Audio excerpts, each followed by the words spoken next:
Infertility తోటి బాధపడే couples లో ఇనీషియల్ గా చేసే టెస్ట్లు అంటే మొదట్లోనే చేసే టెస్టుల్లో ఒక కామన్ టెస్ట్ అనేది ట్యూబ్ టెస్ట్ అన్నమాట. మనం జనరల్ గా ఏంటి అని అంటే మేల్స్ కి మగవాళ్ళకి వీర్యకణాలు అన్ని బాగానే ఉన్నాయా లేదా అని చెప్పి వీర్యకణాల పరీక్ష ఒకటి చేస్తాము. అట్ ద సేమ్ టైం ఆడవాళ్ళకి ఎగ్ బాగానే రిలీజ్ అవుతుందా లేదా, నెలసరి బాగానే వస్తుందా లేదా, ఇటువంటి బేసిక్ అన్ని చూస్తూ ఉంటాము. గర్భసంచి బాగానే ఉందా లేదా, బేబీ ఇంప్లాంట్ అవ్వడానికి అనేది కూడా స్కాన్ లో చూసుకుంటూ ఉంటాము.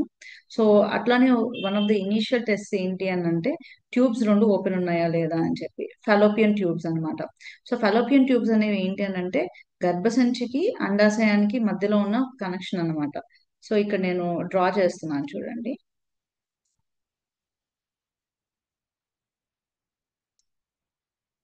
ఇట్లాగా ఫలోపియన్ ట్యూబ్స్ ఉండి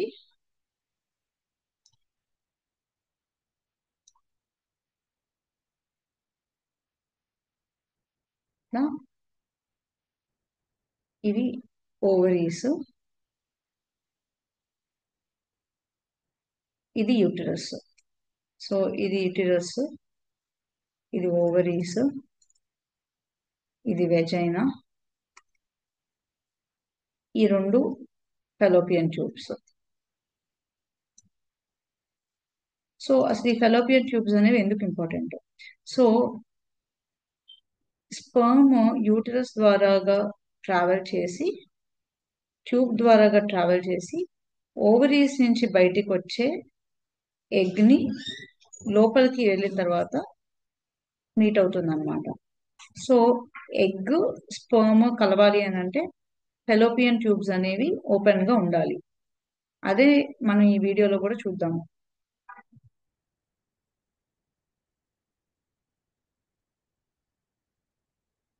వెజైనాలో రిలీజ్ అయిన స్పర్మ్స్, ఇంటర్ కోర్స్ అప్పుడు రిలీజ్ అయిన స్పర్మ్స్ లో అన్ని స్పర్మ్స్ లోపలికి వెళ్ళవు. కొన్ని మొటైల్ స్పర్మ్స్ మట్టుకే గర్భసంచి లోపలికి వెళ్ళి అలా ఫెలోపియన్ ట్యూబ్ ద్వారాగా ట్రావెల్ చేస్తూ ఉంటాయి. అలా ట్రావెల్ చేస్తున్న స్పర్మ్స్ వెళ్ళి ఎగ్ ని కలుస్తాయి. సో ఎగ్ స్పర్మ్ కలవాలి అని అంటే ఫెలోపియన్ ట్యూబ్ ఓపెన్ గా ఉండాలన్నమాట. ఫెలోపియన్ ట్యూబ్ బ్లాకేజ్ అనేది మనం సాధారణంగానే చూస్తూ ఉంటాము. అందులోనూ ఇంతకు ముందు ఆపరేషన్స్ అయిన వాళ్ళన్నా, ఇంతకు ముందు ట్యూబ్ లో ఆపరేషన్స్ అయిన వాళ్ళన్నా, ఏదైనా పాస్ట్ ఇన్ఫెక్షన్ వచ్చిన వాళ్ళలో అన్నా కొంచెం కామన్ గా చూస్తూ ఉంటాం అన్నమాట. సో ఇనీషియల్ టెస్ట్ లోనే భాగంగా ఫెలోపియన్ ట్యూబ్ టెస్ట్ చేసుకోవాలి.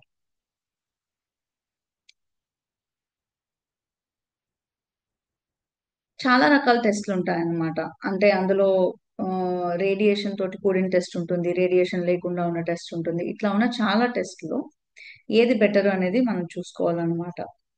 సో అగైన్ అసలు బేసిక్ అనేది చెప్తాను. ఆ టెస్ట్ యొక్క బేసిస్ ఏంటి అని అంటే జస్ట్ మీరు ఒక బెలూన్ ని ఊహించుకోండి. ఒక బెలూన్ ని ఊహించుకోండి. ఆ బెలూన్ కి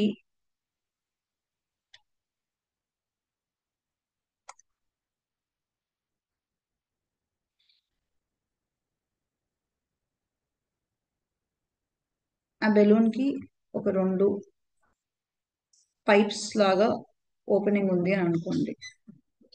ఇట్లా పైప్స్ లాగా ఓపెనింగ్ ఉన్నది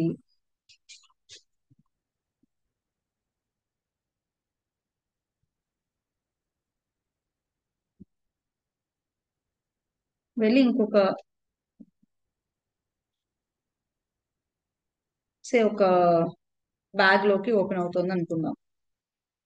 ఇది ఒక బెలూన్ అనుకుందాం. సో మనం బెలూన్ నుంచి వాటర్ లాగా పంపిస్తాం అన్నమాట.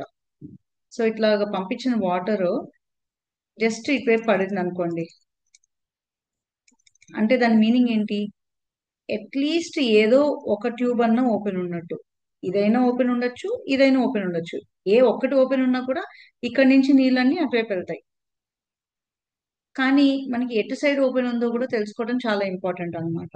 సో అందుకని మనం ఆ వాటర్ అనేది ఇటు సైడ్ నుంచి వెళ్తోందా, ఇటు సైడ్ నుంచి వెళ్తోందా అనేది కూడా చూస్తాం. సో ఎటు సైడ్ నుంచి వెళ్తోంది అనేది చూసుకోవడం కూడా ఒక టెస్ట్ అన్నమాట. సో అందులో కూడా చాలా టైప్స్ ఉంటాయి. ఆ టైప్స్ లో రేడియేషన్ తోటి కూడిన ఉంటుంది, రేడియేషన్ లేనిది ఉంటుంది. సో ఇప్పుడు నేను రెండే టెస్ట్ల గురించి చెప్తాను. అందులోనూ హైకోసి అనేది ఎందుకు బెటర్ అనేది కూడా చెప్తాను. సో జయ ఫర్టిలిటీ సెంటర్ లో మేము హైకోసి చేస్తాము, హెచ్ఎస్జి కూడా ఉంది. బట్ సెలెక్టెడ్ పేషెంట్స్ లో మట్టుకే హెచ్ఎస్జి చేయడానికి నేను ఇష్టపడతాను. లేదు అని అంటే ఎందుకు హైకోసి చేయడానికి ఇష్టపడతాను అని అంటే, ఒకటి, దాంట్లో రేడియేషన్ అనేది లేదు. ఇప్పుడు రేడియేషన్ ఉంటే ఏంటండి అని చెప్పి అనుకోవచ్చు. సో రేడియేషన్ అనేది ఏంటి అని అంటే, మీరు దీంట్లో చూస్తే it significantly damages ovarian follicles. అందులోనూ ఎగ్స్ తక్కువ ఉన్న వాళ్ళలో అయినా, వయసు పెరిగిన వాళ్ళలో అయినా ఆ కొంచెం రేడియేషన్ అన్నా సరే మనం ఎందుకు ఇవ్వాలి అన్న ఉద్దేశంతో ఈ టెస్ట్ అనేది చేయడం జరుగుతుంది.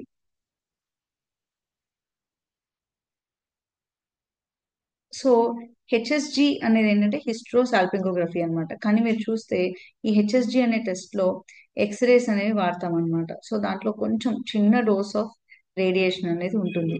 అదే హైకోసీలో వస్తే రేడియేషన్ అనేది ఉండదన్నమాట. అది అల్ట్రాసౌండ్ తోటి చేసే ఒక ప్రొసీజర్, అండ్ చాలా సేఫ్ కూడా ఆ ప్రొసీజర్. నెక్స్ట్ రిపోర్టింగ్ వైజ్ కి వచ్చామే అనుకోండి. ఇప్పుడు ఈ హెచ్ఎస్జి అనేది చూస్తే మీకు ఒక ఎక్స్రే లాగా జస్ట్ ఒక షీట్ వస్తుంది అనమాట. సో ఎప్పుడైతే ఆ ఫోటో తీసారో అప్పటిది మట్టుకే మీకు రిపోర్ట్ గా మిగిలిపోతుంది. అదే హైకోసి అనుకోండి, ఇది ఒక వీడియో రిపోర్ట్ లాగా వస్తుంది అనమాట. సో మనం యాక్చువల్ గా ఎప్పుడు కావాలంటే అప్పుడు కరెక్ట్ గా అక్కడ ఏం జరిగింది, ఒకవేళ బ్లాక్ ఉంది అని అంటే దేని వల్ల బ్లాక్ ఉంది, ఆ బ్లాక్ ఏమన్నా మనం టెస్ట్ చేస్తున్న టైంలో క్లియర్ అయిందా, ఇటువంటివన్నీ కూడా మనం అబ్జర్వ్ చేయొచ్చు అన్నమాట. సో ఎప్పుడైతే మనం పేషెంట్ పెయిన్ సెన్సిటివిటీని బట్టి ఆగి ఆగి చేస్తూ ఉండొచ్చు. అదే ఇప్పుడు రేడియేషన్ అంటే కనుక అంత ఎక్స్పోజర్ ఇవ్వలేం కాబట్టి ఒక 2 ఫిల్మ్స్ తీసి వదిలేస్తాం అనమాట. సో అందుకని పేషెంట్ కి అదే టైంలో పెయిన్ కనుక ఉంటే రిపోర్ట్ యాక్చువల్ గా ట్యూబ్ బ్లాక్ లేకపోయినా ట్యూబ్ బ్లాక్ ఉందని వచ్చే ఛాన్సెస్ ఉన్నాయి. అదే హైకోసీలో వచ్చేప్పటికి ఏమవుతుంది అని అంటే, మనం పేషెంట్ పెయిన్ సెన్సిటివిటీని చూసి స్లోగా పేషెంట్ కి పెయిన్ లేని టైంలో వెయిట్ చేసి చెయ్యొచ్చు కాబట్టి, అది కూడా రేడియేషన్ అనేది లేదు కాబట్టి స్లోగా చేసుకోవచ్చు. పెయిన్ అనేది కూడా తక్కువ ఉంటుంది. అందువల్ల ఏమవుతుంది అని అంటే ఫాల్స్ రిపోర్ట్, అంటే ట్యూబ్స్ బ్లాక్ లేకుండా బ్లాక్ అని చెప్పి ఈ టెస్ట్ లో వచ్చే ఛాన్సెస్ చాలా తక్కువ అన్నమాట. ఈ ఫాల్స్ రిపోర్టింగ్ అనేది హెచ్ఎస్జి లో కొంచెం ఎక్కువగా ఉంటుంది. సో హైకోసి అడ్వాంటేజెస్ అంటూ చూస్తే ఏంటంటే, రేడియేషన్ లేదు, పేషెంట్ ఎక్స్పీరియన్స్ వైజ్ కూడా హైకోసి చాలా బెటర్ గా ఉంటుంది. అంటే తక్కువ పెయిన్ ఉంటుంది, కంఫర్టబుల్ గా ఉంటారు పేషెంట్స్. అందుకని ఆ, వాళ్ళు ఈ టెస్ట్ అనేది తీసుకోగలుగుతారు. They will be able to take this test without much discomfort. Short procedure definite గా, అంటే కంపేర్ టు హెచ్ఎస్జి ఫాస్ట్ గా అయిపోతుంది అనమాట ఇది. సేఫ్టీ వైజ్ వచ్చేసి కాంప్లికేషన్స్ అవన్నీ కూడా హెచ్ఎస్జి తో కంపేర్ చేస్తే హైకోసీలో తక్కువ. ఇప్పుడు ఇది చాలా ఇంపార్టెంట్ థింగ్ అన్నమాట. ఏంటి అని అంటే, మీరు హెచ్ఎస్జి రిపోర్ట్ చూసారు అని అంటే ఇదే వెనక రిపోర్ట్ కే వెళ్ళండి. మీరు ఈ రిపోర్ట్ చూసారంటే కనుక లెఫ్ట్ సైడ్ ఉన్న ఇమేజ్ చూస్తే అది హెచ్ఎస్జి రిపోర్ట్ లో జస్ట్ ట్యూబ్స్ లోంచి స్పిల్ వెళ్ళిందా లేదా అనేది తెలుస్తుంది తప్ప ట్యూబ్ కి దగ్గరలో ఓవరీ ఉందా లేదా అనే విషయం మనకు తెలియదు అనమాట. అదే మీరు ఇది చూడండి, ఈ హైకోసి వీడియో చూస్తే కనుక అది వెళ్తుందా లేదా అంటే, డై అనేది ఆ వైట్ కలర్ లో వెళ్ళేదంతా డై అన్నమాట. సో ఆ డై వెళ్తుందా లేదా అని కనిపించడంతో పాటు మీరు ఇదే వీడియోలో రైట్ సైడ్ కి చూస్తే కనుక ఆ బ్లాక్ సర్కిల్స్ లాగా అట్లా కనిపించేవంతా ఓవరీ అన్నమాట, అది ఫాలికల్స్. సో ట్యూబ్ ఓపెన్ ఉందా లేదా అనే ఫ్యాక్ట్ తో పాటు ఆ ట్యూబ్ ఓవరీకి ఎంత దూరంలో ఉందనేది కూడా మనకు తెలుస్తుంది అనమాట. దీన్ని బట్టి ఒకవేళ ప్రెగ్నెన్సీ అన్ఎక్స్ప్లెయిన్డ్ రీజన్స్ తోటి కనుక లేట్ అవుతూ ఉంటే మనకి చిన్న చిన్న సటిల్ థింగ్స్ కూడా తెలుస్తాయి అన్నమాట. ఈ విషయం హెచ్ఎస్జిలో తెలియటం కష్టం.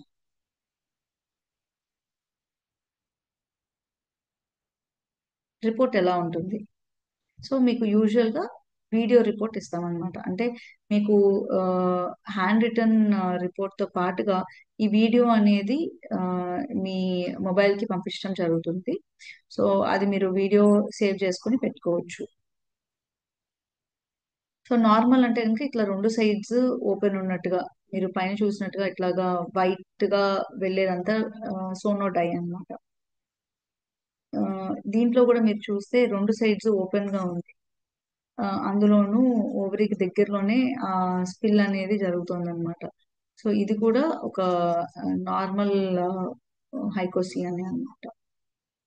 అదే మీరు ఇప్పుడు నేను ప్లే చేయబోయే వీడియో చూసారు అని అంటే, దీంట్లో చూస్తే మీరు ఆ వైట్ కలర్ లో డై అనేది చూడండి. ఓన్లీ పేషెంట్ అంటే ఈ వీడియోలో ఓన్లీ లెఫ్ట్ సైడ్ కి మట్టుకే వెళ్తుంది. అసలు రైట్ సైడ్ కి స్పిల్ అనేది వెళ్ళట్లేదు. సో మీరు చూస్తే కనుక ఓన్లీ ఒక సైడే వెళ్తుంది, అదర్ సైడ్ వెళ్ళట్లేదు. సో అదర్ సైడ్ వెళ్ళకపోవడానికి కారణం ఏంటి అని అంటే, ఒక సైడ్ బ్లాక్ ఉంది అని చెప్పాను. సో అది కూడా మనకు క్లియర్ గా కనిపిస్తూ ఉంటుంది. అది ఎలా చేస్తాము? ఇప్పుడు ఆ, ఆ టెస్ట్ అనేది ఒక చిన్న కెథెటర్ ఉంటుంది అనమాట. ఆ కెథెటర్ అనేది మేము ఇక్కడ చూస్తే ఆ కెథెటర్ అనేది గర్భసంచి లోపలికి ఇట్లాగా పంపించి ఒక చిన్న బెలూన్ లాగా ఇన్ఫ్లేట్ చేస్తాం అనమాట. ఆ బెలూన్ లాగా ఎందుకు ఇన్ఫ్లేట్ చేస్తాము? సో దట్ వాటర్ పంపించేవంతా లోపలికి మట్టుకే వెళ్తాయి, బయటికి రాకుండా ఉంటాయి అని చెప్పి. ఓకే. సో అట్లా వాటర్ పంపించిన తర్వాత ఆ వాటర్ ఇటు ట్యూబ్ లోంచి వెళ్తుందా, ఇటు ట్యూబ్ లోంచి వెళ్తుందా అనేది స్కాన్ ప్రోబ్ పెట్టి చూస్తామన్నమాట. ఇట్లాగా స్కాన్ ప్రోబ్ పెట్టి చూస్తామన్నమాట. సో ఒక సైడ్ నుంచి ఈ సైడ్ నుంచి వాటర్ వెళ్ళిపోయి ఓవరీ దగ్గర పడుతూ ఉంటే దాని మీనింగ్ ఇటు సైడ్ ట్యూబ్ ఓపెన్ ఉందని. అలానే ఇటు సైడ్ కూడా వాటర్ వెళ్ళి ట్యూబ్ లో ట్యూబ్ చివర్లో ఓవరీ దగ్గరగా పడుతున్నాయి అని అంటే ఆ ట్యూబ్ ఓపెన్ ఉందని, అంతేకాక ఓవరీకి దగ్గరగా కూడా ఉంది అని చెప్పి. సో మీరు చూసారు అని అంటే కనుక దీంట్లో ఇక్కడ చూసారా స్పిల్ అనేది వస్తుంది. అంటే మనం ఇక్కడ నుంచి పంపించే డై అంతా కూడా వెళ్ళి ఇక్కడ ఓవరీ దగ్గరలో వస్తుంది అనమాట. సో ప్రాబ్లమ్స్ ఏంటి అని అంటే కొంచెం పెయిన్ ఉంటుంది, అసలు పెయిన్ లేకుండా అయితే ఉండదన్నమాట. బట్ ఈ పెయిన్ చాలా బేరబుల్ గా ఉంటుంది, కొంచెం డిస్కంఫర్ట్ ఉంటుంది. సో అదే చిన్న చిన్న బ్లాక్స్ ఏమన్నా ఉన్నాయి అంటే, ఇప్పుడు సపోజ్ మనం ఏదన్నా ఒక పైప్ లో చిన్న బ్లాక్ ఏమన్నా ఉంది అంటే కొంచెం ఫోర్స్ గా వాటర్ పంపిస్తే ఆ బ్లాక్ ఏదైతే క్లియర్ అవుతుందో, అలానే ట్యూబ్ లో ఉన్న చిన్న చిన్న బ్లాక్స్ అన్ని కూడా ఇవి రిలీవ్ అయిపోతాయి అన్నమాట. అండ్ ఈ టెస్ట్ తర్వాత న్యాచురల్ గా ప్రెగ్నెన్సీస్ వచ్చింది కూడా చాలానే చూస్తూ ఉంటాము. సో ఎప్పుడు చేయాలి ఈ టెస్ట్? ఇది యూజువల్ గా డే 5 నుంచి డే 10 వరకు, అంటే పీరియడ్ వచ్చినప్పటి నుంచి 5వ రోజు నుంచి 10వ రోజు లోపు చేయాలన్నమాట. జనరల్ గా నేను అరౌండ్ 6th డే చేయడానికి ప్రిఫర్ చేస్తాను. ప్రిపరేషన్ ఏంటి అని అంటే, ముందు రోజు ఏ రోజైతే ఈ టెస్ట్ అనుకుంటూ ఉన్నారో ముందు రోజు కొంచెం లైట్ గా ఫుడ్ తింటే మీకు డిస్కంఫర్ట్ అనేది లేకుండా ఉంటుంది అనమాట. లైట్ ఫుడ్ కొంచెం లిక్విడీగా ఉన్నది అట్లా తింటే కనుక నీళ్ళ నీళ్ళగా ఉన్న ఫుడ్ లాంటిది ఏమన్నా తింటే మీకు కొంచెం కంఫర్టబుల్ గా ఉంటారన్నమాట. నెక్స్ట్ 6 PM తర్వాత, అంటే ఏ రోజు అయితే మీరు టెస్ట్ అనుకుంటున్నారో ఆ ముందు రోజు ఈవినింగ్ కొంచెం లిక్విడ్ డైట్ అది తింటూ ఉంటే కనుక కొంచెం బెటర్ అన్నమాట. నెక్స్ట్ లోకల్ గా పార్ట్స్ ప్రిపేర్ చేసేటప్పుడు రేజర్ లాంటివి ఏవి వాడద్దు, ఎందుకంటే ఇన్ఫెక్షన్ ఛాన్సెస్ పెరుగుతాయి అన్నమాట. రేజర్ తోటి దాంతో ఇన్ఫెక్షన్ పెరుగుతుంది కాబట్టి ట్రిమ్మింగ్ అనేది ఆ, ఎక్కువగా ప్రిఫర్ చేస్తాం అనమాట. సో ట్రిమ్మర్ కానీ ఎపిలేటర్ లాంటిది వాడి కంప్లీట్ గా ట్రిమ్ చేసి పెట్టుకుంటే కనుక లోకల్ గా హెయిర్ అది ఎక్కువ ఉండదు కాబట్టి ఇన్ఫెక్షన్ రేట్ అనేది చాలా తక్కువగా ఉంటుంది అనమాట. రేజర్స్ వద్దు, something like epilators are better.